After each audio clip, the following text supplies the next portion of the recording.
Dollars worth, much more than that. It seems hard to believe that judges want to try and stop us from looking for corruption, especially when we found hundreds of millions of dollars worth, much more than that, in just a short period of time. And we want to weed out the corruption. And it seems hard to believe that a judge could say, we don't want you to do that.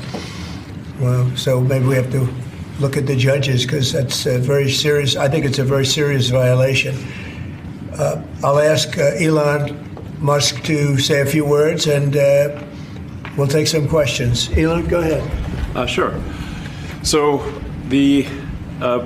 at a high level, if you say what is the goal of Doge, and I think a significant part of the presidency is to restore democracy. This may seem like, well, are we in a democracy? Well, if you don't have a feedback loop, FAX, we would have to, if you sorry. So, tell you, gravitas can be difficult sometimes. If there's not a good feedback loop from the people to the government, and if you have rule of the bureaucrat, if the bureaucracy is in charge, and then what meaning does democracy actually have? If the people cannot vote and have their will be decided by their elected representatives in the form of the president and the Senate and the House, then we don't live in a democracy, we live in a bureaucracy.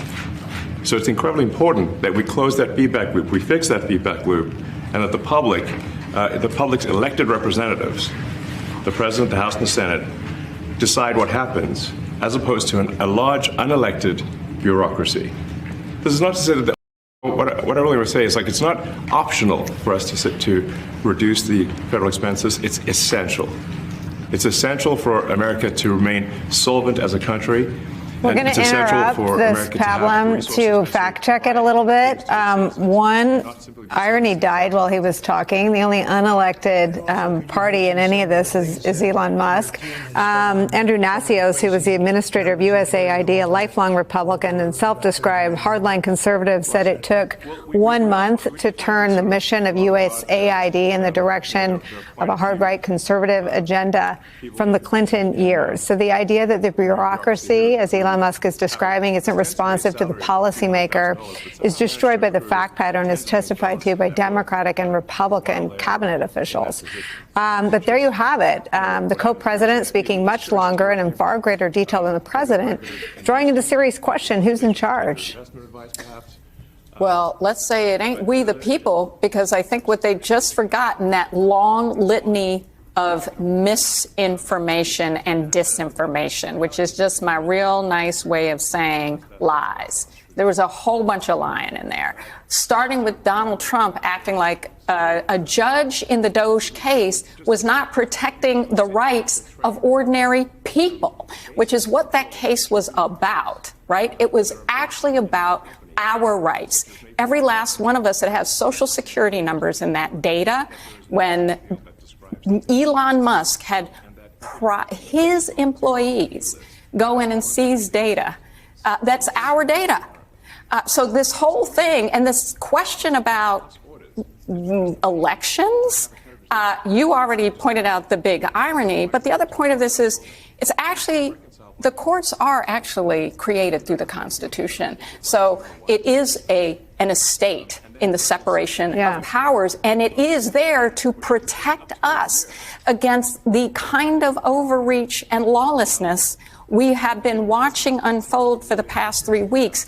And for Elon Musk to call for the impeachment, which he has, of this judge who was following the law, is really to say, unless you do our bidding, we will suggest we should come for your job, even though you are supposed to be independent from us, and that is the balance of power. And I just, there's one other point, which is so critical, is for them to actually be saying this now, when guess what the will of the people wasn't? The will of the people was not the Supreme Court's overturning Roe v. Wade and saying we couldn't have rights to decide when and how we start a family. That was not the will of the people, but yet I didn't see or hear any of this about the judiciary when we got that ruling from the Supreme Court. Let me just ask, is he still talking? Then when you understand that, then it makes sense. Is Donald Trump, he's still talking, I'm told. Is Donald Trump still just listening to Elon Musk talk? Donald Trump is still, right now, listening to Elon Musk talk. So, Glenn Thrush, as a longtime watcher of Donald Trump and of politics in general, have you ever seen Donald Trump watch someone talk instead of him at an event for this long? The look you're seeing right there is the Trump looking at the kid mowing the lawn look, Nicole. Look, right there. Yeah. I mean, here's what people don't really get is like the one group of people that Trump has typically over the course of his career been fairly deferential to are bankers. He has an enormous amount of respect for people who have accumulated a lot of money. He understands money power. And so the one person that he is less likely to sort of challenge, and this is why when people are like, when is he going to get tired of him?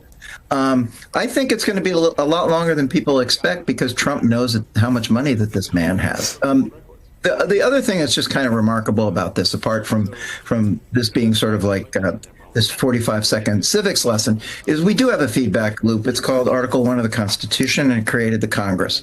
Congress has the power of the purse, raises taxes, makes fiscal decisions, creates budget bills. We're seeing that awful, terrible process playing out right now in the House, and it will ultimately get resolved. And various players have leverage. That is the way this democracy is put together. Now, the alternate model here, and I think what people are failing to sort of understand necessarily, this is not about efficiency and corruption.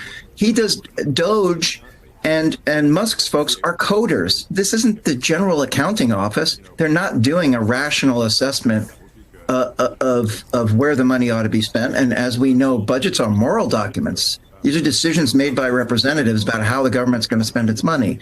No, this is about shrinking radically domestic spending, because we notice Doge hasn't really gone fulsomely after military spending.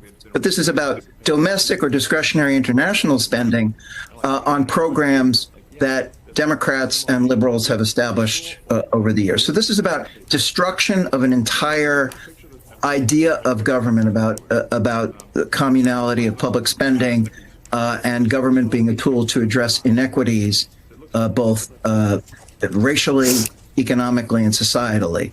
Now, elections do have consequences, but we have never seen anything like this. An individual who is coming from the private space, who presumably wants to take some of these functions and privatize them, perhaps for his own to his own ultimate economic advantage. I mean, Glenn, two things come to mind. I mean, one, you've now got the Republicans and the MAGA movement in the position of defending the acronyms. I mean, every Republican has to defend Doge. What's Doge? Why do I care about Doge? Why does Doge have all the power? But two, what you just said, they didn't go in with forensic accountants, which would have been I mean, there's some of Musk's rhetoric that I imagine does resonate beyond the right, and that is creating efficiencies inside the bureaucracy. But what people don't understand about the bureaucracy is they hunger for that. They hunger for direction. Every 4 years, especially when the White House changes parties, they await their new blueprint. That's not what Elon Musk is doing. He didn't go in with a single forensic accountant that I've seen reported in your publication or ours. He went in with coders, with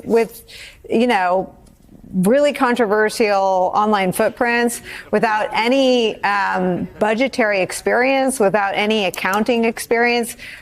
And they pursued everyone's personal information. Do we know, or was anyone able to ascertain why? Again, we're in terra incognita. We don't even know who a lot of these people are. We don't know how many of these folks are embedded into the government. I will tell you, having covered the transition, there was a much different idea of how Doge was going to function. The sense was that it was going to create sort of this second bureaucracy that was going to be watching, almost like an additional IG embedded. No one expected them to sort of head towards the nexus of power. And you have to hand it to Musk. Musk understands power. He knows where the wall socket is and how to pull out a plug. That he is completely aware of in a way that I think a lot of the people who oppose him aren't. He sees this entire system in this country from a power perspective. Trump does as well, but Musk has a real genius for figuring out how to turn off the surge protector for the U.S. government. But it does not necessarily have to do with an assessment of any given program, because if you look, I've read tons of GAO reports and sat through a lot of boring congressional hearings, and really where you really catch the savings, apart from kind of the healthcare sector, and there's not a huge will at the moment congressionally to examine that in a really rapacious way, is defense spending. And he hasn't gone near that. If you were serious about really cutting waste, fraud, and abuse, you should start with the Pentagon. But he hasn't. And listen, entitlements and defense are the big drivers of the size of the budget. And instead, their stated intent is to traumatize the workforce of agencies like USAID, which the only thing I would differ with Glenn on is Republicans have enthusiastically boosted the budgets of USAID as well. I think the application of USAID programs to help fight terrorism all exploded under George W. Bush.